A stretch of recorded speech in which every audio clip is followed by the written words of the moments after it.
So, for example, I just did an interview with someone that worked on the movie Ted, where Seth MacFarlane, put on the motion capture gear and became the teddy bear. He did the movement. So, when you're working with motion capture, what are the things that you as a motion coach, what are the things that you're focusing on and helping the actors with?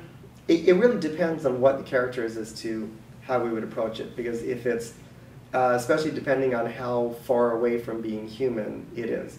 When you're taking on a whole new body type, you have to understand how that body works, or if it's something we don't really know about, something fictional, we have to come up with an idea of how it might work.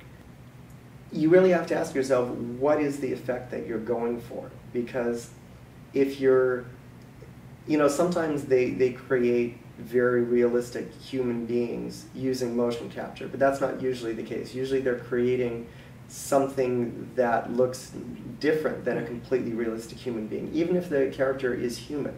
So even though motion capture is very good at capturing the exact movements of the actor, you really have to ask yourself, and so does the director, do I want the person to move realistically? Is that what we're after? Or does their movement need to be something non-realistic? And if it is non-realistic, sometimes it's just maybe the character is human, but we want some kind of heightened sense of reality. Or maybe they're human, but it's something where they're more cartoonish characters, and you don't want them to move. You have a character that doesn't look completely realistic. It's almost strange if they move like a human being naturally moves. Right. But there's something different also, which is something I try and communicate to every actor I work with, that when you do something, what looks realistic on screen is not necessarily what looks realistic in real life. If you just do, that's a mistake that's made about mime very often too.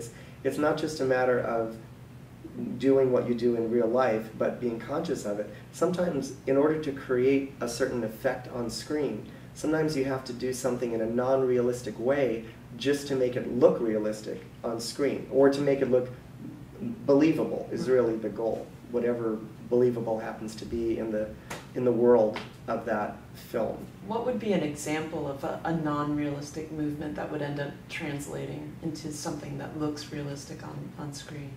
Well, let's say if you have a film that's based on a graphic novel or a comic book, where you have these very dramatic situations, very high conflict situations, and honestly characters that are a bit larger than life. There's a certain visual style to things like graphic novels and comic books that if you want to bring that onto the screen, you're taking characters that people see in drawings and you want to make it seem, you want to bring it alive. Right. So it needs a certain sense of feeling, I don't want to say natural, but feeling real. Right. So you need people that look like real people. But yet you want to capture the excitement and the drama of the visual style of the medium that you're coming from. So sometimes that calls for a heightened way of moving.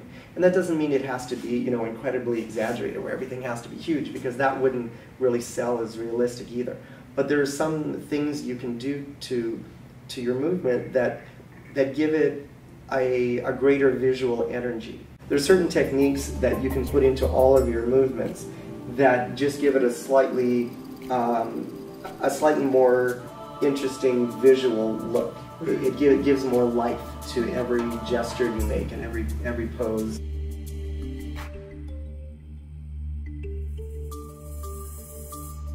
And every movement you make. Right.